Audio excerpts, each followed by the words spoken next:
So we've seen for this horizontal line our three representations of curves. We have our visual representation in the form of a graph. We have our equation representation in terms of x and y and some equal sign written here, although no x's happened to appear here.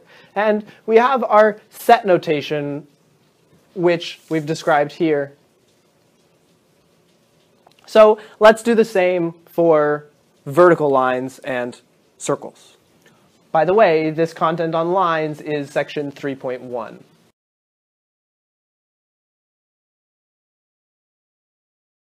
So for vertical lines, we have our visual representation in the form of a graph, our equation representation, which if we check out a few points on this particular graph, we can see that they are all 3 notches over in the x direction.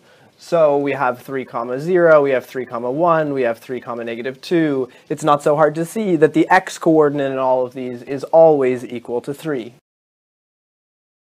And finally, we have our representation of a vertical line using set notation that looks more or less like this. I've used A here where Collingwood has used Y. I'm doing this to emphasize that x and y are really quite flexible here. I'm not, in particular, using A as the A axis. I'm using A as some real number. I could use T or C or whatever I want here, really. So next we'll consider these same 3 representations, but we'll step our game up a little bit and look at circles.